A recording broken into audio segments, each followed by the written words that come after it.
A Moonlight Fable by H.G. Wells. There was once a little man whose mother made him a beautiful suit of clothes. It was green and golden woven, so that I cannot describe how delicate and fine it was, and there was a tie of orange fluffiness that tied up under his chin, and the buttons in their newness shone like stars. He was proud and pleased by his suit beyond measure, and stood before the long looking-glass when first he put it on, so astonished and delighted with it that he could hardly turn himself away. He wanted to wear it everywhere and show it to all sorts of people. He thought over all the places he had ever visited and all the scenes he had ever heard described, and tried to imagine what the feel of it would be if he were to go now to those scenes and places wearing his shining suit. And he wanted to go out forthwith into the long grass and the hot sunshine of the meadow wearing it, just to wear it. But his mother told him no. She told him he must take great care of his suit, for never would he have another nearly so fine. He must save it and only wear it on rare and great occasions. It was his wedding suit, she said, and she took his buttons and twisted them up with tissue paper for fear their bright newness should be tarnished. And she tacked little guards over the cuffs and elbows and wherever the suit was most likely to come to harm. He hated and resisted these things, but what could he do?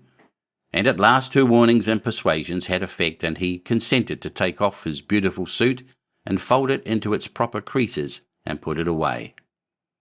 It was almost as though he gave it up again, but he was always thinking of wearing it and of the supreme occasion when some day it might be worn without the guards, without the tissue paper on the buttons, utterly and delightfully, never caring, beautiful beyond measure. One night, when he was dreaming of it, after his habit, he dreamed he took the tissue paper from one of the buttons and found its brightness a little faded, and that distressed him mightily in his dream.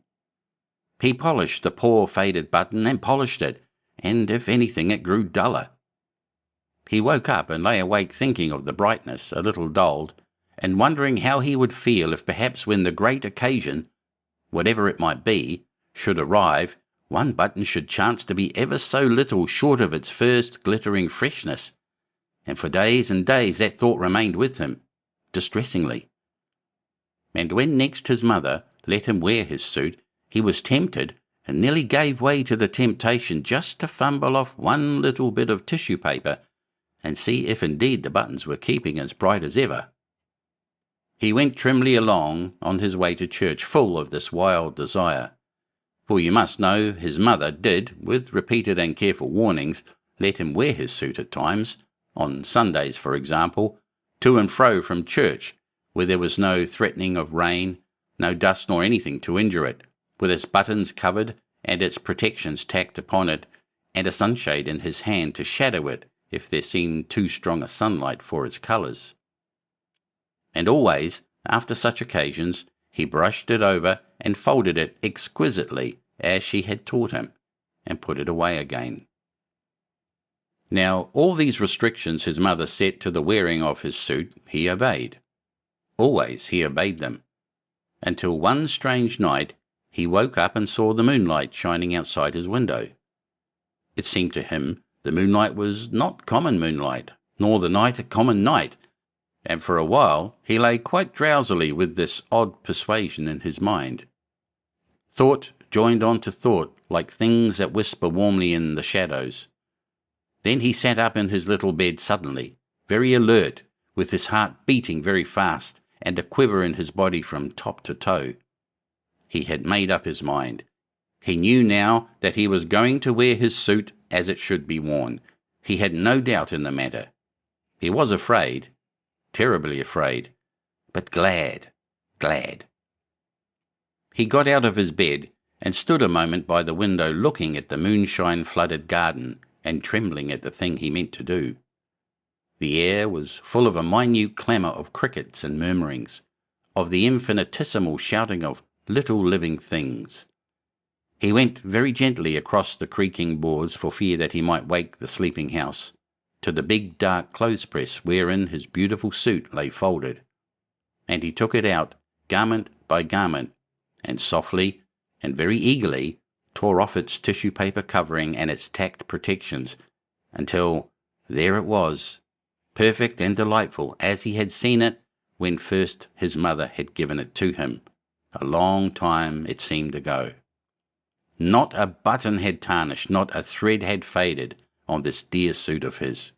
He was glad enough for weeping, as in a noiseless hurry he put it on. And then back he went, soft and quick, to the window and looked out upon the garden and stood there for a minute, shining in the moonlight, with his buttons twinkling like stars, before he got out on the sill and, making as little of a rustling as he could, clambered down to the garden path below. He stood before his mother's house, and it was white and nearly as plain as by day, with every window blind but his own shut like an eye that sleeps. The trees cast still shadows like intricate black lace upon the wall. The garden in the moonlight was very different from the garden by day. Moonshine was tangled in the hedges and stretched in phantom cobwebs from spray to spray. Every flower was gleaming white or crimson black, and the air was a-quiver with the thridding of small crickets and nightingales singing unseen in the depths of the trees. There was no darkness in the world, but only warm, mysterious shadows, and all the leaves and spikes were edged and lined with iridescent jewels of dew. The night was warmer than any night had ever been, the heavens by some miracle at once vaster and nearer, and, spite of the great ivory-tinted moon that ruled the world, the sky was full of stars. The little man did not shout nor sing for all his infinite gladness. He stood for a time like one awe-stricken, and then, with a queer small cry and holding out his arms, he ran out as if he would embrace at once the whole warm round immensity of the world. He did not follow the neat set paths that cut the garden squarely, but thrust across the beds and through the wet, tall scented herbs, through the night stock and the nicotine and the clusters of phantom white mallow flowers, and through the thickets of southernwood and lavender, and knee-deep across a wide space of mignonette. He came to the great hedge, and he thrust his way through it, and though the thorns of the bramble scored him deeply and tore threads from his wonderful suit, and though burrs and goosegrass and havers caught and clung to him, he did not care. He did not care, for he knew it was all part of the wearing for which he had longed. "I am glad I put on my suit," he said. "I am glad I wore my suit." Beyond the hedge he came to the duck pond, or at least to what was the duck pond by day, but by night it was a great bowl of silver moonshine, all noisy with singing frogs, of wonderful silver moonshine twisted and clotted with strange patternings, and the little man ran down into its waters between the thin black rushes, knee-deep and waist-deep and to his shoulders, smiting the water to black and shining wavelets with either hand, swaying and shivering wavelets, amid which the stars were netted in the tangled reflections of the brooding trees upon the bank.